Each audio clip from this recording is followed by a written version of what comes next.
हिंदू मुस्लिम सौहार्द सम्मेलन के आयोजक अमित जानी जी, आप पीछे रखो, आप पीछे रखो हमारे राष्ट्रीय महासचिव अमित भाई, थोड़े से पीछे रखो मोबाइल हमारे को यार। जयवीर सिंह गुजर जी, महबूब त्यागी जी, मंडल सलवानी जी, ऐसे रखो आगे जी, डॉक्टर नासिर जी, बिपिन चौधरी जी, सती पिंटू राणा जी, राकेश यादव जी, पूर्व अध्यक्ष नोएडा, राजीव यादव जिला अध्यक्ष बुलंदशहर, हाजी इखलास सिद्दीकी जी, जेपी अग्रवाल महानगर अध्यक्ष गाजियाबाद, उस्मान जी और यहाँ उपस्थित सभी यहाँ उपस्थित सभी साथियों और दोस्तों, पत्रकार बंधुओं, अभी हिंदू मुस्लिम सौहार्द सम्मेलन के बारे में बहुत सी चर्चा हो चुकी है। हमारा देश धर्मनिरपेक्ष देश है और सौहार्द बनाने की जिम्मेदारी हम सब लोगों की है। और सौहार्द अगर रहेगा तो हम लोगों में जो भी दिक्कतें हैं, बहुत दिक्कतें दूर हो सकती हैं। लेकिन कुछ लोग इस सौहार्द को तोड़ना चाहते हैं। और वो लोग कौन हैं? जब आजादी की लड़ाई चल रही थी, देश के साथ गद्दारी भी कर रहे थे। आजादी की लड़ाई में गद्दारी कर रहे थे और उसके जो बहुत से सबूत हैं,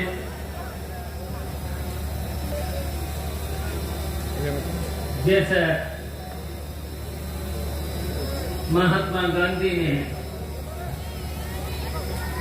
उस आजादी की लड़ाई में पूरे हिंदुस्तान को एक करके अंग्रेजों को भगाया था। हिंदू मुस्लिम सिख ईसाई, चाहे अमीर हो चाहे गरीब हो, सबको इकट्ठा किया था। और जब इकट्ठे हुए तो इसे हिंदुस्तान से अंग्रेजों को छोड़ना पड़ा। आजादी मिली और आजादी मिलने के बाद आज इस देश में गरीब और अमीर की खाई बढ़ी, जबकि उस खाई को दूर हो जाना चाहिए था।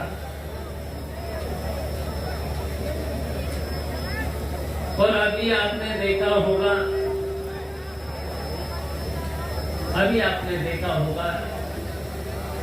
जो सरकार है, चाहे दिल्ली की सरकार हो चाहे उत्तर प्रदेश की सरकार हो,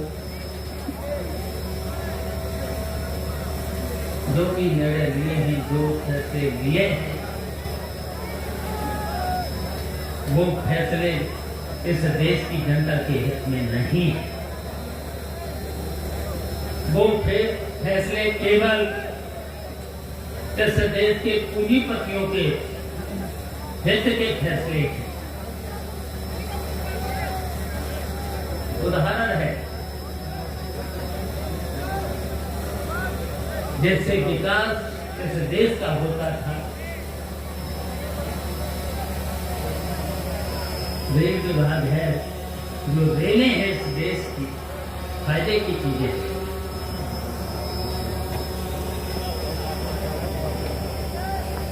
एयरपोर्ट फायदे के बना दो नीचे से। हाँ ऐसे ऐसे ना पहले बीमा कंपनियां जैसे बीमा होता है, नीचे से नीचे से मिलाओ, वो फायदे की चीजें हैं।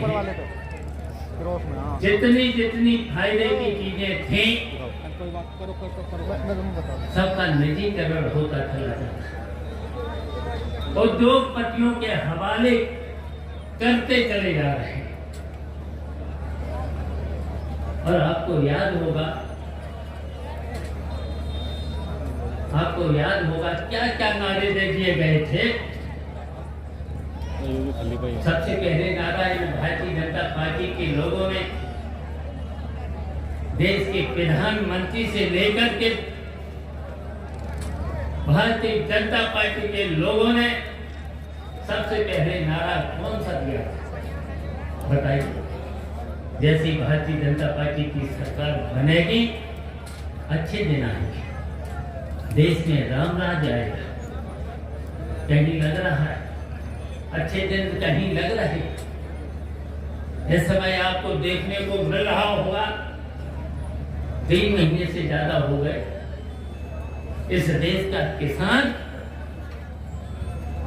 और क्यों किसान सड़कों पर है, धरने पर है।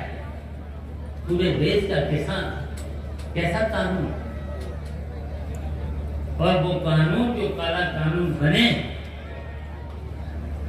कृषि कानून जो बना है केवल पूंजीपतियों को देने के लिए। कॉन्ट्रैक्ट फार्मिंग अगर होगी, कॉन्ट्रैक्ट फार्मिंग होगी और उसमें एमएसपी का कहीं जिक्र नहीं, हाईकोर्ट जा नहीं सकते, केवल एसडीएम और डीएम तक जा सकते हो। बताओ एसडीएम किसके अधीन होता है, डीएम किसके अधीन होता है? सरकार के अधीन होता है। एमएसपी का कहीं जिक्र नहीं। जब पूंजीपतियों के हाथ में खेती चली जाएगी तो बताइए, फिर तो पूंजीपति मनमानी तरीके से आपकी फसल को खरीदेगी, मनमानी तरीके से। और क्या हाल है देश में, महंगाई कितनी बढ़ी, कितनी महंगाई बढ़ी है। डीजल के दाम रोज बढ़ रहे हैं, दिन रात। डीजल, पेट्रोल, एलपीजी गैस, और गैस के साथ साथ अभी जिक्र किया था हमें जानी चाहिए दवाइयों की वजह से बाजार में कितनी महंगी दवाएं। अभी वैश्विक बीमारी कोरोना थी, इलाज फ्री होना चाहिए था, उस बीमारी का इलाज फ्री होना चाहिए। बताइए कहीं पर भी इलाज मिला? और इस वैश्विक बीमारी में और क्या निर्णय, बताइए निर्णय कोई ठीक है था? पहले ही दिन लॉकडाउन, बिना सोचे समझे, जिस तरीके से पहले ही दिन नोटबंदी के बाद जीएसटी, और जीएसटी के बाद आधार। बताओ बिना आधार के कोई काम अब हो नहीं सकता। जीएसटी की वजह से कितनी महंगाई बढ़ी, कितनी बेईमानी बढ़ी, और नोटबंदी की वजह से पूरे देश की अर्थव्यवस्था चौपट। बताओ अर्थव्यवस्था चौपट हुई तो विकास का काम कहां से हो? नहीं हो सकता है। कैसे मुझे पहले दिन कहा था काला धन, विदेशों में काला धन ले आएंगे, प्रत्येक के खाते में 15 लाख रुपया भेज देंगे। बताओ किसी के खाते में 15 लाख रुपया भेज मिला? इतना झूठ। बताओ देश का प्रधानमंत्री अगर इतना झूठ बोले, देश का गृह मंत्री अगर इतना झूठ बोले, क्या होगा? पूरी सरकार की सरकार, इतनी महंगाई की वजह से बताइए कितना भ्रष्टाचार।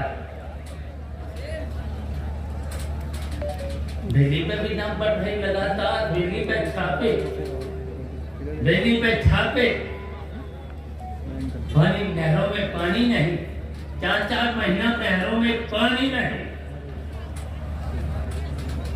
हमने तो नहर का पानी और ट्यूबवेल का पानी पिया था वहां।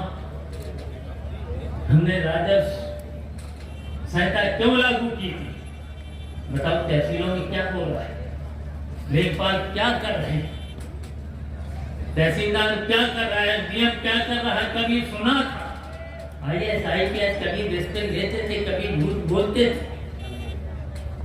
क्या कारण है? जब देश का प्रधानमंत्री झूठ बोलेगा तो बताओ फिर IAS झूठ नहीं बोलेगा, IPS झूठ नहीं बोलेगा। बताओ फिर कब्जे में लेखपाल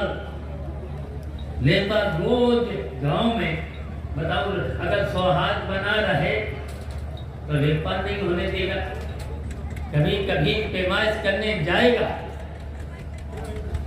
दलालों के माध्यम से अगर जहां चकबंदी हो रही है तो क्या है, क्या है? चौधरी साहब ने तो अच्छा काम किया था पटवारियों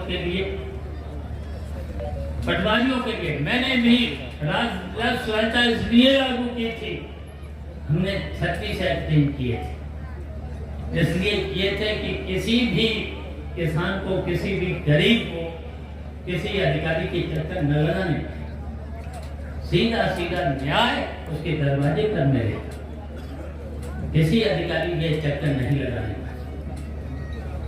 अब बताओ जितनी खिड़की खोलोगे, जितनी भी बताओ GST, आधार, जहाँ जहाँ फाइल जितनी घूमेगी बताओ उतने बेहतर। तो सीधा सीधा न्याय किसान के दरवाजे पर 15 दिन के अंदर निर्णय हो जाना चाहिए। 7-7, 6-6 महीना मैंने तो देखा था चकबंदी में 40-40 साल मुकदमे नहीं हो पाए। बताओ तारीखें करते करते किसान चला गया, बच्चे बूढ़े हो गए।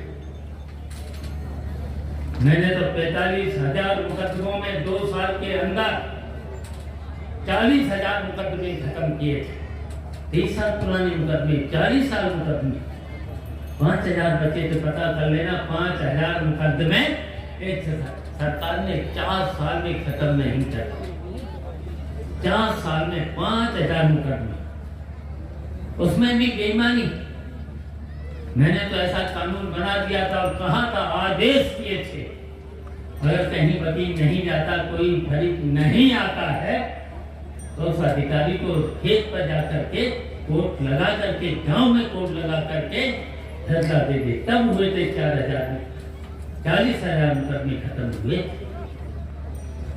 कितना झूठ बोलते हैं, आपस में हिंदू मुस्लिम को लड़ाने की बात करते हैं,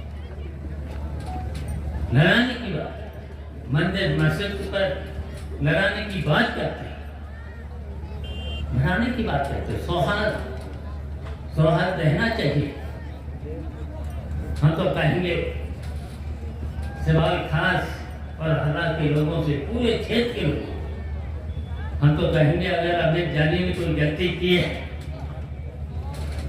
जब माफी मांगी है, तो वैसे तो जानते ही हो, आजकल तो जानते ही हो, मोबाइल पर क्या क्या सीन, क्या क्या